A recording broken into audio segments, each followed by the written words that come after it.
Hello everyone, कैसे हैं आप लोग। The table shows the electronic structure of 4 element. ये जो टेबल आपको दिख रहा है ये 4 इलेक्ट्रॉन का ये एटॉमिक स्ट्रक्चर है। 4 एलिमेंट है इसमें।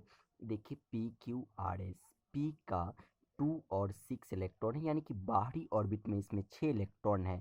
क्यू का 281, यानी कि बाहरी ऑर्बिट में 1 इलेक्ट्रॉन है। 287, यानी कि इसका 7 इलेक्ट्रॉन है और इसका 8 इलेक्ट्रॉन है। तो पूछा जा रहा है इसमें कि which element will form covalent bond. तो कोवैलेंट बॉन्ड इसमें कौन सा इलेक्ट्रॉन बनाएंगे, कौन सा एलिमेंट बनाएंगे। तो कोवैलेंट बॉन्ड कौन बनाता है दोस्तों, देखिए कोवैलेंट बॉन्ड कौन बनाएगा कार्बन के साथ। तो कोवैलेंट बॉन्ड वही बनाएगा जो नॉन मेटल होगा। जो क्या होगा, नॉन मेटल होगा। तो कार्बन क्या है, नॉन मेटल है। जो जिस पे इलेक्ट्रॉन निगेटिव होगा, यानी कि जो इलेक्ट्रॉन गेन करेगा वही कोवैलेंट बॉन्ड बनाएगा कार्बन के साथ।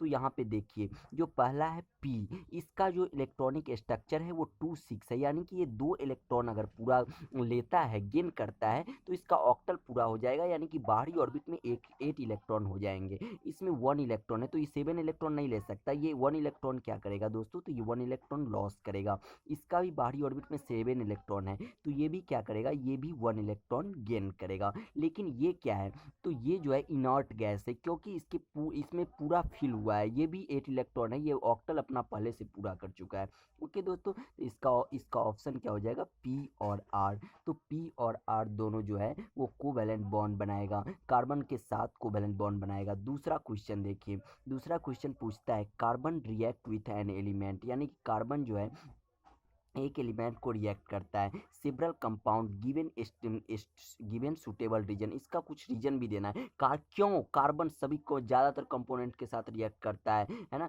इसका आपको सुटेबल रीजन देना है। तो देखिए दोस्तों, कार्बन क्यों कार्बन क्यों रिएक्ट करता है, इसका एक रीजन है ना। पहला रीजन हम बोलते हैं, पहला रीजन है आपका, यहाँ पे बताया गया कि कॉन्टिनेशन है ना। कॉन्टिनेशन क्या होता है, तो कॉन्टिनेशन वो होता है क्योंकि कार्बन का जो है बहुत लंबा चेन बनता है। कार्बन का बहुत लंबा चेन बनता है और ये क्या होता है कि ये टेट्रावैलेंट होता है, क्योंकि इसमें 4 एलिमेंट ये ले सकता है या 4 एलिमेंट दे सकता है। तो जिसका वैलेंस इलेक्ट्रॉन 4 होता है वो टेट्रावैलेंट होता है। तो कार्बन का वैलेंस इलेक्ट्रॉन 4 है, इसलिए टेट्रावैलेंट है। तो इसमें आप आंसर में इसका 2 लिखेंगे, कार्बन है ये वैलेंसी 4 और ये क्या है, कॉन्टिनेशन है और टेट्रावैलेंट है। इसके बारे में अगर आपको डिटेल जानकारी चाहिए तो एनसीईआरटी बुक का पेज नंबर 62 जाकर के आप देख लीजिए।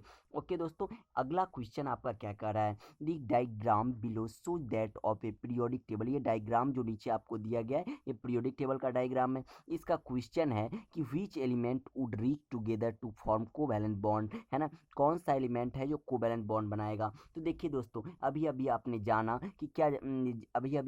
कि कोवैलेंट बॉन्ड किसके बीच बनता है, तो नॉन मेटल के बीच बनता है। कोवैलेंट बॉन्ड हमेशा नॉन मेटल के बीच ही बनेगा, याद रखिएगा। तो पीरियोडिक टेबल में नॉन मेटल कहाँ होता है, तो non metal right hand side होता है, यानी कि वाई और जेड ये पीरियोडिक टेबल के राइट हैंड साइड है ना।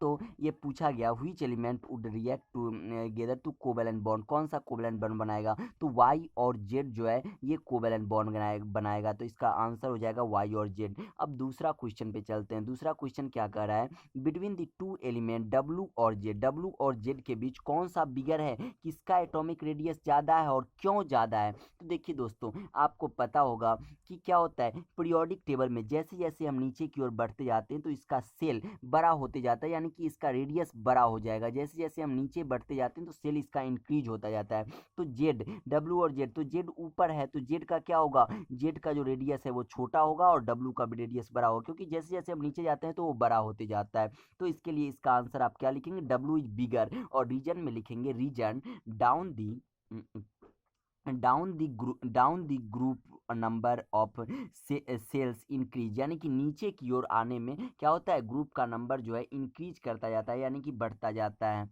ओके, अब देखिए दोस्तों, क्वेश्चन नंबर 3 क्या कर रहा है, trace the path a male gamete takes to fertilise a female gamete, यानी कि आपको रास्ता बताना है कि मेल जैमेट जो है, मेल जैमेट से जो फर्टिलाइज होता है और फीमेल जैमेट तक पहुंचता है, कौन सी चीज, पेनिस। तो कैसे जाता है, किस किस माध्यम से जाता है मेल जैमेट से फीमेल जैमेट तक। ओके दोस्तों, फर्टिलाइज होके, तो इसके बारे में जानना है। तो मेल जैमेट से फीमेल जैमेट तक जाने के लिए सबसे पहले हमारा जो आता है वह वैगिना, वैगिना के बाद फिर जाता है यूट्रस में। ओके दोस्तों, मेल गैमेट वैगिना से जाता है यूट्रस में और यूट्रस से जाता है फैलोपियन ट्यूब में। ओके दोस्तों, इस तरीका से आप रिप्रोडक्टिव पार्ट जो फिगर बना हुआ है बुक में वो भी आप देख सकते, उसमें भी आप देख सकते, तो इस तरीके से आप उसमें लिख दीजिएगा वैगिना, यूट्रस और फैलोपियन ट्यूब। दूसरा क्वेश्चन है state the number of sets of chromosome present in A zygote, यानी कि कितने सेट जाइगोट में उपस्थित होते हैं, है ना, उसके बारे में आपको बताना है।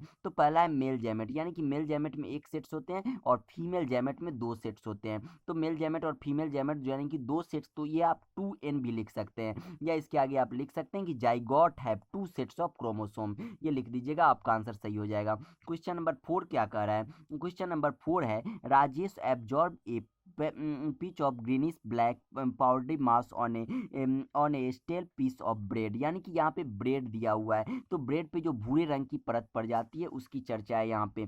Name the organism reproduce for this and it's specific mode of asexual reproduction, यानी कि उस ऑर्गेनिज्म का भी नाम बताना है ना, उस ऑर्गेनिज्म का नाम बताना है जो इस ब्रेड पे पड़ जाता है ना, it's specific mode of asexual reproduction. तो क्या करा है दोस्तों, देखिए उस पे जो भूरे रंग की परत पड़ जाती है उसका नाम है Rhizopus, which reproduce by spore formation. तो राइजोपस किसके द्वारा रिप्रोड्यूस होता है? तो राइजोपस जो है स्पोर फॉर्मेशन के द्वारा रिप्रोड्यूस होता है। अगला क्वेश्चन है नेम इस वेजिटेटिव एंड रिप्रोडक्टिव पार्ट, है ना, इसके वेजिटेटिव और रिप्रोडक्टिव दोनों पार्ट को आपको लिखना है। तो देखिए दोस्तों, ये वेजिटेटिव, ये एनसीईआरटी बुक का पेज नंबर 132 में जाकर के आप देख लीजिएगा, इसका फिगर सहित बहुत अच्छे से इसका वर्णन किया गया है। देखिए तो वेजिटेटिव पार्ट क्या होता है, उसमें वेजिटेटिव पार्ट वो होता है जो रिप्रोडक्शन में इन्वॉल्व नहीं होता है ना, वेजिटेटिव पार्ट वो होता है जो रिप्रोडक्शन में इन्वॉल्व नहीं होता है ना, और रिप्रोडक्टिव पार्ट क्या होता है जो रिप्रोडक्शन में इन्वॉल्व होता है। तो क्या है वो हाइफा और थ्रेड लाइट स्ट्रक्चर जो आपको उसमें दिया गया है, नीचे नीचे होता है हाइफा और थ्रेड लाइक स्ट्रक्चर, वो क्या होता है, वो जो है रिप्रोडक्शन में इन्वॉल्व नहीं होता है ना, वो वेजिटेटिव पार्ट है ना। एंटीनी बल्ब लाइक और स्पोरेंजिया क्या है, स्पोरेंजिया रिप्रोडक्टिव पार्ट है और हाइफा जो है, हाइफा वेजिटेटिव पार्ट है। तो ये आप लिख देंगे दोस्तों, आपका आंसर सही हो जाएगा। ओके दोस्तों, थैंक्स।